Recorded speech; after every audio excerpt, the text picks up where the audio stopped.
That is incorrect in a number of ways.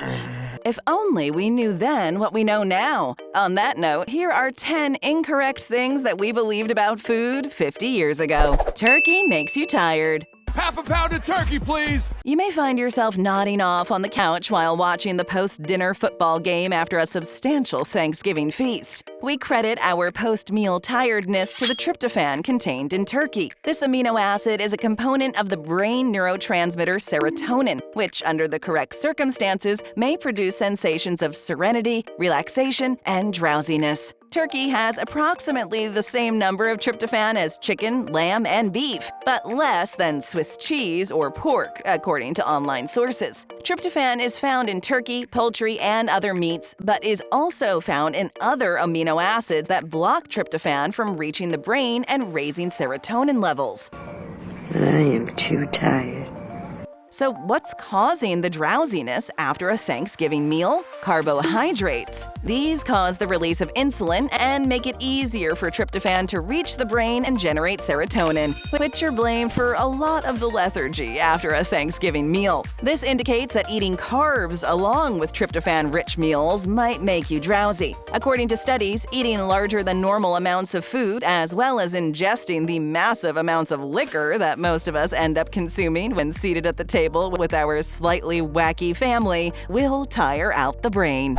You need to wash raw poultry.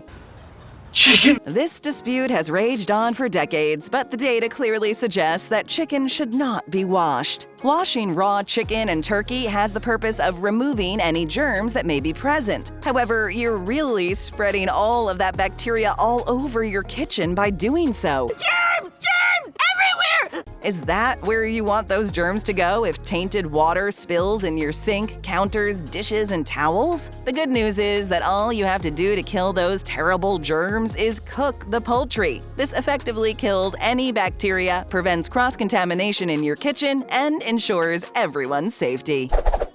Eggs in cookie dough were making people sick. After you left, I ate cookie dough. Cookie dough is a mixture of sweet ingredients that has yet to be baked. Cookie dough is usually baked into individual cookies before being eaten. However, it can also be eaten raw. Cookie dough can be produced at home or purchased in prepackaged form. Ice cream and candy are just some of the desserts that use cookie dough in a different fashion. Also available are pre-made cookie doughs in a range of flavors. Flour, butter, white sugar, salt, vanilla extract, and eggs are popular components for making it at home, and many other creative ingredients can be added to spice things up a bit. Leavening substances like baking soda or baking powder are also added sometimes. However, when cookie dough is intended to be eaten raw, they are frequently left out. Most of us can't resist licking the spoon, the bowl, and maybe sneaking a not-so-small scoopful of raw cookie dough. While we've always been told that because raw egg is present, this is bad practice, it turned out that the egg isn't the problem. The risk of being ill from raw eggs has decreased because of the availability of pasteurized eggs nowadays. Then what is the problem?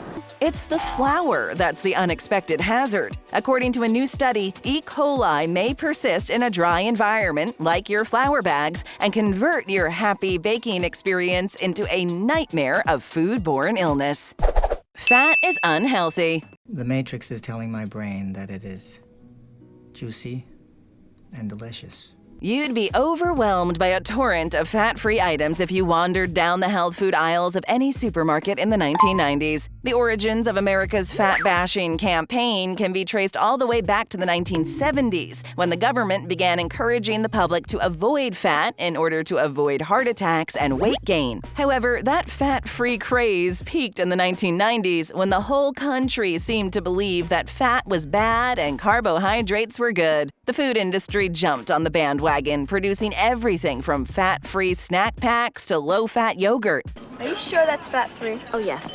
And you lose weight by doing it like this, like putting it in small chunks. Food makers crammed in sugar, salt, and processed carbohydrates to make these low-fat concoctions without compromising flavor. But strangely, while the low-fat fad went on, Americans became heavier. A low-fat diet, it turns out, had very little health advantages and did nothing to reduce the risk of obesity, heart disease, and cancer. In reality, we now know that dietary fats are essential essential for providing energy to the body, stimulating cell development, absorbing crucial nutrients, and a variety of other functions. What else have we learned since the fat-free craze's sweet, refined carbohydrate days? Foods high in good fats, like monounsaturated and polyunsaturated fats, will not make you gain weight if consumed in moderation. On the contrary, they are necessary for optimal health and taste. The existence of the food pyramid. Flip the damn food pyramid! How many hours did you spend studying the food pyramid when you were a kid? The famous pyramid employed pictures to emphasize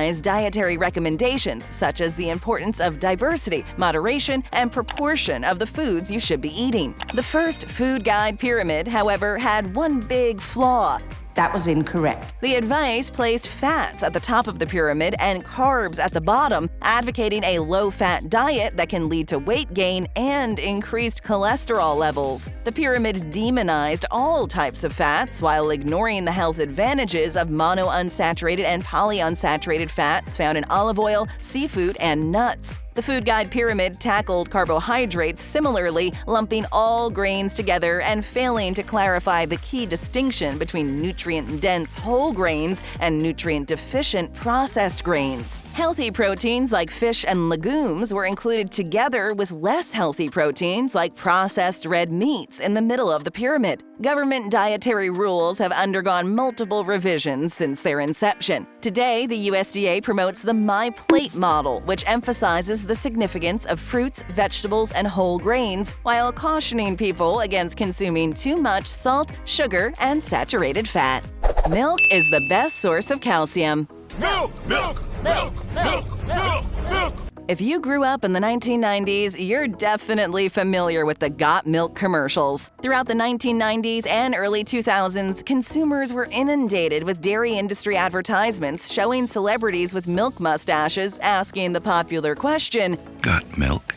In these commercials, milk was advertised as the greatest source of calcium and a drink for creating strong bones. Milk's health halo has eroded significantly during the last 30 years. Milk consumption has been steadily falling in the United States for decades, while sales of plant-based milks have soared. Only about half of all Americans say they drink milk every day. Recent research has debunked many of milk's stated health advantages contributing to the fall. The majority of research revealed no association between milk consumption and a lower risk of broken bones and fractures, while some suggested that increased dairy consumption at a young age may be connected to a higher risk of bone fractures. Harvard experts agree that calcium is good for you, but they say milk isn't the only or even the best way to get it. Non-dairy calcium sources such as leafy green vegetables, beans, and tofu are recommended by nutritionists. Unlike milk, such sources have not been linked to weight gain, heart problems, or diabetes.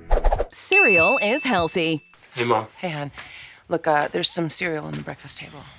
Consumers in the 1980s and 1990s were likely to be smacked with advertisements presenting cereal as part of a complete breakfast after viewing an ad overemphasizing the bone-fortifying advantages of milk. During this glorious age of deception, American consumers were convinced that processed, refined, carb-heavy, sugary cereals like Lucky Charms and Frosted Flakes were good meals to serve our children and ourselves first thing in the morning. Cereal technically counts as part of a complete breakfast, whatever that term means, but that doesn't mean it's the least bit healthy. Good health, the most important thing. Nutritionists have subsequently defined a full breakfast as one that comprises both carbs and protein. Sugary breakfast cereals are technically part of a full meal because refined sugars count as carbs. In fact, just because cereal qualifies as half of a complete meal on paper doesn't mean it's a nutritious breakfast, as many consumers have discovered. The refined sugars in many cereals create a blood sugar surge, which leads to a sugar high, followed by a drop, and then cravings for more. When you have too much sugar in your blood, your body stores it as fat instead of utilizing it for energy. So what defines a balanced and nutritious breakfast? Modern dietitians advise you avoid processed cereals in favor of complex carbohydrates, such as whole wheat bread or oatmeal, as well as healthy proteins, such as eggs or Greek yogurt. Breakfast is the most important meal of the day.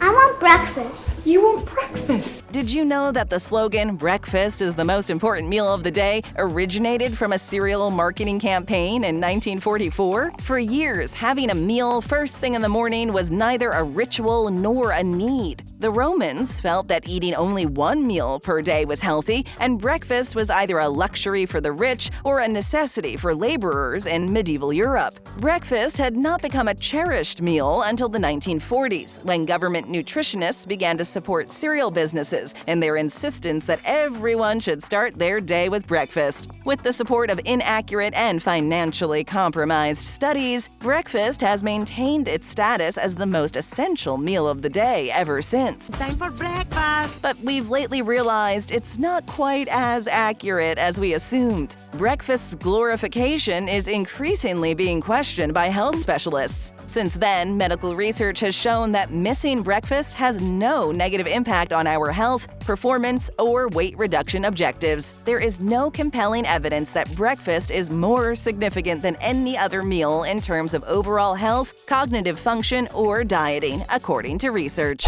Fruit juice is healthy. Juice?